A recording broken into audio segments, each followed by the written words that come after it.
ओम शांति। तो बाबा कहते हैं एक तो शरीर को निमित्त मात्र समझना है और दूसरा सर्विस में अपने को निमित्त समझना है, तब नम्रता आएगी। फिर देखो सफलता आपके आगे चलेगी। जैसे बाप दादा टेम्पररी देह में आते हैं, ऐसे देह को निमित्त आधार समझो। बाप दादा की देह में अटैचमेंट होती है क्या? आधार समझने से अधीन नहीं होंगे। अभी देह के अधीन होते हो, फिर देह को अधीन करेंगे, माना देह को हम चलाएंगे। देह हमें हमारे अगर अच्छा लगा, ये बुरा लगा, तो वो नहीं होगा। आधार समझने से अधीन नहीं होंगे। तो बाबा कहते हैं अभी देह के अधीन होते हो, फिर देह को अधीन करेंगे, है ना। देह को चलाने वाली मैं आत्मा हूँ। हम जैसा चाहेंगे वैसे देह को चलाएंगे। कईयों को ऐसा अनुभव होता है ना कि बुखार होता है, गले में बोलने में तकलीफ होती है, या कुछ भी होता है, शरीर से कोई बीमारी होती है, तो जब तक सेवा होती है, मुरली क्लास लेने की सेवा या किसी भी प्रकार की सेवा होती है, उस वक्त जब निमित्त समझ के करते हैं तो शरीर भी क्या साथ देता है। जैसे ही सेवा खत्म होती है तो फिर से वो बीमारी की महसूसता होती है। इसलिए बाबा कहते हैं अभी देह के अधीन होते हैं, फिर देह को अधीन करेंगे। ऐसे कईयों का अनुभव, हमारे टीचर्स भी कई बार कहते हैं कि बुखार था, ताकत भी नहीं थी मुरली क्लास लेने की, पर जैसे ही मुरली क्लास जब तक मुरली क्लास चालू था तब तक कुछ महसूसता नहीं हुई। खत्म होने के बाद पता चला कि हाँ मुझे बुखार था। वैसे कई टीचर भाई बहनों का ऐसा अनुभव है। फिर तीसरा ग्रुप है। तीसरा बाबा तीसरी पॉइंट कहते हैं गायन है, दृष्टि से सृष्टि बनती है। तो बाबा कहते हैं कौन सी सृष्टि बनती है और कब बनती है? दृष्टि और सृष्टि का ही गायन क्यों है? मुख का गायन क्यों नहीं है? संगम पर पहले पहले क्या बदलती है? तो बाबा कहते हैं कि पहला पाठ क्या पढ़ाते हैं? भाई भाई की दृष्टि से देखो। हमारी सबसे पहले दृष्टि बदलती है। तो भाई भाई की दृष्टि अर्थात पहले दृष्टि को बदलने से सब बातें बदल जाती है। जब हम कोई भी व्यक्ति को आत्मा से के रूप आत्मा की दृष्टि, आत्मिक दृष्टि से देखते हैं, तो ऑटोमेटिकली क्या होते हैं, हम उनके वर्तमान समय के अवगुण को नहीं देखते हैं, या तो वर्तमान समय के पार्ट को हम नहीं देखते हैं, हम उस आत्मा को देखते हैं। तो हमारी भाई भाई की दृष्टि हो जाती है। भाई भाई की दृष्टि अर्थात पहले दृष्टि को बदलने से सब बातें बदल जाती है। इसीलिए गायन है, दृष्टि से सृष्टि बनती है। जब आत्मा को देखते हैं तब यह सृष्टि पुरानी देखने में आती है। क्या होता है? जब आत्मा को देखते हैं तब ये सृष्टि पुरानी देखने में आती है। पुरुषार्थ भी मुख्य इस चीज का है कि दृष्टि बदलने का। ब्रह्मा बाबा ने सबसे पहला आत्मा का पाठ यही पक्का किया ना। जसोदा आत्मा, पुट्टू आत्मा, मीन्स जो भी उसके ये ना व्यक्ति था, उन सबको ये लिख लिख के बाबा ने आत्मिक दृष्टि का पाठ पक्का किया। हमारे स्पार्क ग्रुप में भी अ, जो रुपेश भाई लेते हैं ना व्यक्त से अव्यक्त की ओर वाला, तो उसमें उन जो जुड़ते हैं ना जूम पे, तो सभी कोई ना कोई स्वमान के साथ जुड़ते हैं। जैसे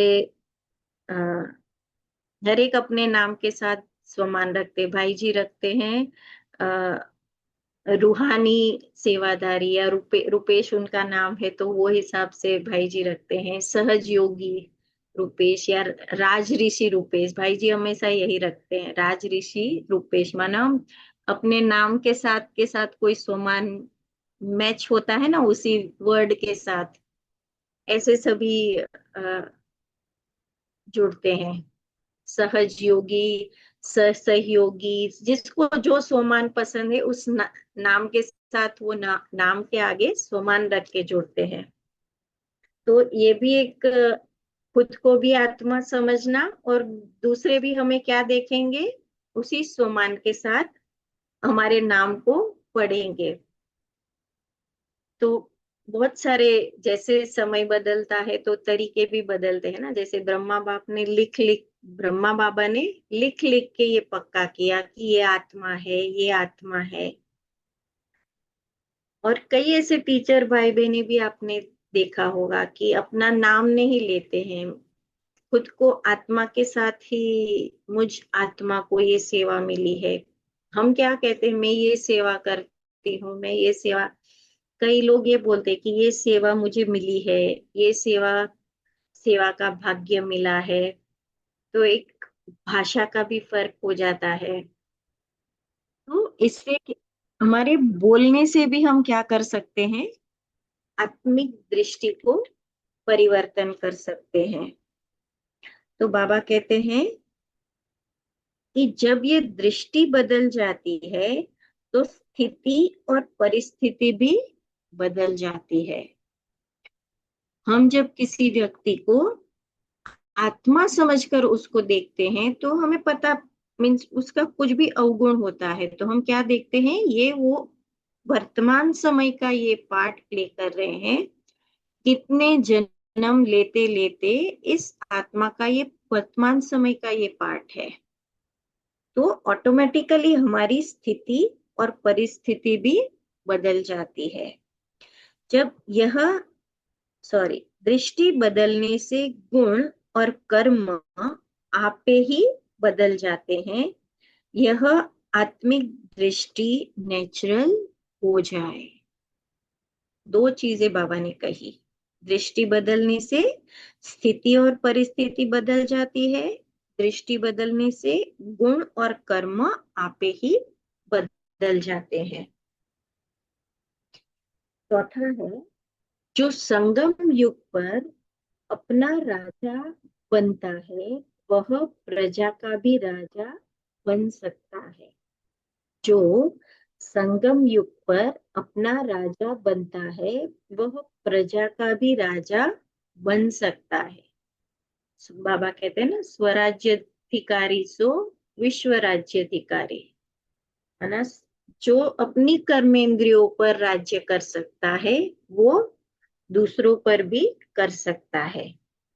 जो यहाँ अपना राजा नहीं, वह वहां प्रजा का राजा भी नहीं बन सकता, है ना। जो यहाँ अपनी कर्मेंद्रियों पर नहीं राज्य कर सकता है वह दूसरों पर राज्य नहीं कर सकता। संगम युग पर ही अभी संस्कारों का बीज पड़ता है। इसीलिए ब्रह्मा बाबा भी क्या करते थे, रोज रात को कचेरी करते थे, अपने कर्मेंद्रियों की दरबार लगाते थे। इससे वो क्या हुए, स्वराज्य अधिकारी बने। तो संगम युग पर ही सभी संस्कारों का बीज पड़ता है। यहाँ के बीज के सिवाय भविष्य का वृक्ष पैदा हो नहीं सकता। हम अगर सोचेंगे कि भविष्य में हम सतयुग में राजा बन जाएंगे तो बाबा कहते हैं ऐसा नहीं है, उसका बीज यहीं से पड़ता है। तो सतयुग में अगर प्रजा पर राज्य करना है तो यहाँ हमें स्व पर राज्य करना है। यहाँ बीज न डालेंगे तो फूल वहां कहाँ से निकलेगा। यहाँ अपना राजा बनने से क्या होगा, अपने को अधिकारी समझेंगे। अधिकारी बनने के लिए उदार चित्त का गुण चाहिए। अधिकारी बनने के लिए उदार चित्त का गुण चाहिए। जितना उदार चित्त होंगे उतना अधिकारी बनेंगे। उदार चित्त माना बड़ी दिल वाला, उदार चित्त वाला, जिसमें सामना करने की भी शक्ति हो, समाने की भी शक्ति हो। तो उस बाबा कहते हैं कि जितना उदारचित होंगे उतना अधिकारी बनेंगे।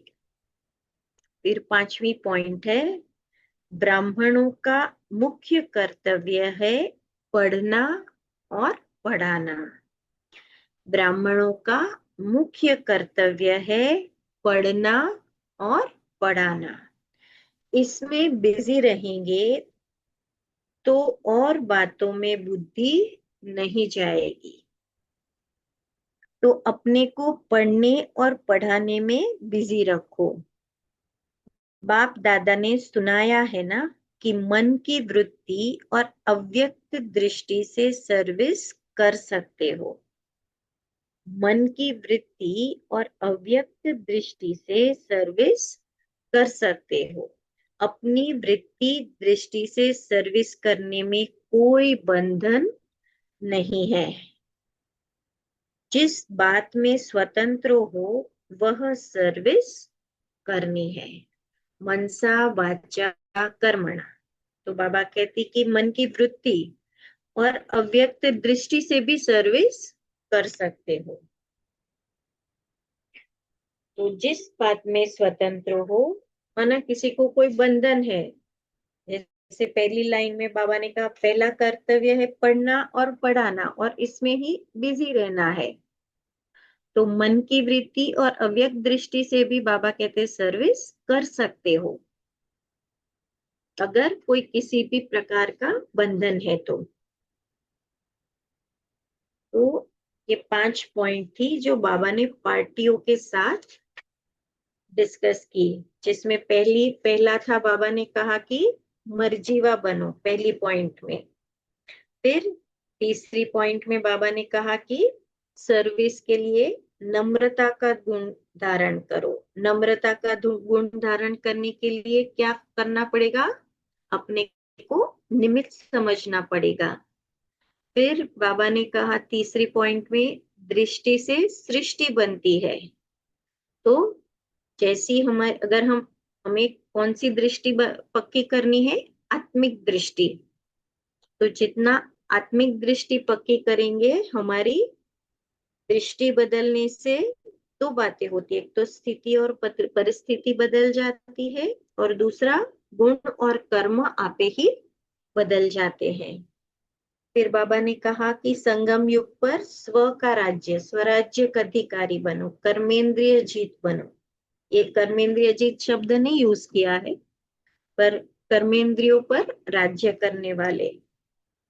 तो बाबा कहते अधिकारी बनने के लिए उदार चित्त का गुण चाहिए। और 5वां है, बाबा ने कहा कि मुख्य कर्तव्य है पढ़ना और पढ़ाना, इसमें ही बिजी रहो। और अगर किसी भी प्रकार का बंधन है तो बाबा ने कहा कि मन की वृत्ति और अव्यक्त दृष्टि से सर्विस करो। तो ये थी 5 पॉइंट पार्टियों के साथ बात करते हुए 18 जून 69 की। तो आगे लेना है